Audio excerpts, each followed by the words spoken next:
Magandang araw mga katito-katita dito sa Riyadh, Saudi Arabia. Na mga oras na to, naghahanda na tayo at nakabihis na tayo para sa pagpasok natin.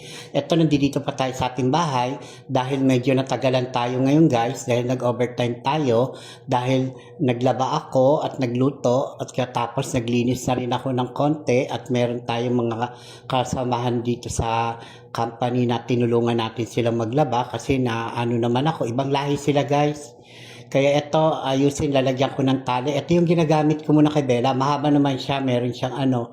Kasi kaya ko siya nilalagyan nito dahil may attitude talaga yung mga hayop na katulad nito mga breed na to na mahilig maglambing. Naglalambing sila sa mga gamit. Akala nila yung gamit na nilalambing nila hindi nasisira. Kaya ganun ang ginagawa. Pero hindi naman siya actually naninira kapag yung mga bagay lang na katulad ng ano, mga karton yan. Ayun yung ating bagong mga borders na nakatira sa kabilang mga room, sa kumpanya din natin.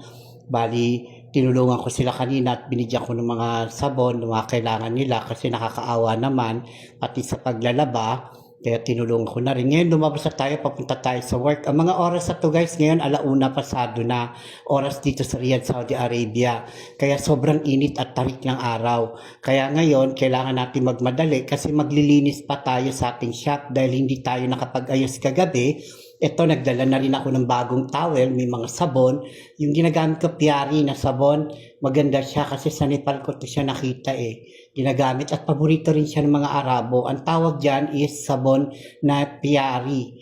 Tapos, kung tawagin siya sa Arabic is kurkum. Gustong-gusto siya ng mga Saudi. Mabango siya at nakakaano talaga siya ng balat, nakakakinis. Yun yung ginagamit natin. So ngayon, nandito tayo para mag-set up tayo. Aayusin natin tong kama kasi iniba ko muna yung ayos dahil nagpapalit ako ng cover. Pinalitan ko yung cover. Kaya nagtataka yung iba, bakit nilalagyan pa sila ng gano'n na towel na malalaki, na puti. Ako na naglalaba, hindi na ako umaasa sa mga naglalaba sa laundry. Bali, nilalaban ko lahat. Pang ano lang po to siya, pang protection lang siya bago natin siya patungan ng paper o ng disposable na pinapatong sa ibabaw. So, ito sa pang-ilalim. So, everyday nagpapalit tayo nito. Kailangan laging malinis, mabago at mabango. Kaya tayo na rin ang nagsiset up. Kasi hindi pwedeng marumi kasi medyo mahigpit pagdating sa baladiya. At ngayon, naglinis yung kasamahan ko dito at ginawa ko naman, binuhusan ko ng sabon at binuhusan ko ng Clorox at binrush ko siya konti ulit para yung kumalat yung bango niya sa paligid ng Clorox at sabon. Konting Clorox lang guys. Tapos paanihin natin, ibabad natin sandali, binababad ko muna ng mga sandali yan tapos saka ko binabanlawan. Ganun talaga dapat kailangan maging malinis at maayos kasi nasa health fitness po kami nagtatrabaho. Yung tinatawag nating massage. Tapos eto, ang ginawa ko, dinaanan ko ko siya ng may pabango yan siya guys May pabango, inaano ko talaga yung flooring na laging may pabango para pag habang tumatagal siya, lalo siyang bumabango. Hindi siya katulad ng iba na paglagay mo mabango, nawawala na siya. Hindi, habang tumatagal, lalo siyang bumabango. Ngayon naman, dahil matapos na tayo nag-set up, lalabas tayo at dito tayo dumaan sa harap ng shop namin. Kasi doon sa likod, medyo basa pa yung mga area na pinagtrabahuan ko. Dahil ako rin ang dadaan, ako rin ang maglilinis, kaya ito naglakad ako.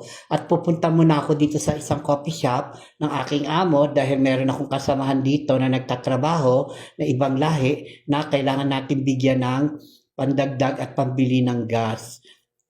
Ngayon, makatapos natin siyang bilhan at bigyan ng pambili ng gas, kailangan naman natin pumunta sa mini store o bakala kasi meron tayong bibili ng mga ibang pangangailangan natin. Ganyan ang buhay natin dito bilang OFW. Minsan masaya, minsan nakakalungkot at nakakapagod. Pero hindi ka pwedeng sumuko at mapagod kasi lahat yan may kapalit na kaginhawaan sa buhay.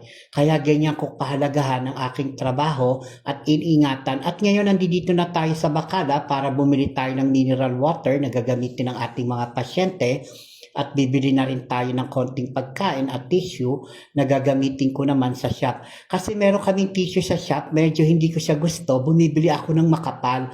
Kasi itong makapal, after mag-shower ng mga pasyente, although disposable towel naman yung ginagamit, naghahanap pa talaga sila ng mga tissue na makapal, lalo na yung mga binibili ko. At ngayon babalik na tayo sa shop pagkatapos natin mamili ng mga ating pangangailangan at kailangan natin mag-almusal kasi hindi pa tayo nag-almusal guys, alauna na.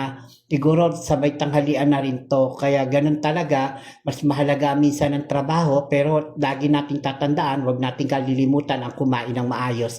Kasi yan po ang ating puhunan sa ating katawan. Alagaan natin ang ating kalusugan, alagaan natin ang ating katawan. Iwasan natin ang mga stress, umiwas tayo sa mga stress. Ang isipin natin, maganda at malusog tayo kasi kapag tayo ang nagkasakit, kawawa naman ang pamilya natin. Salamat!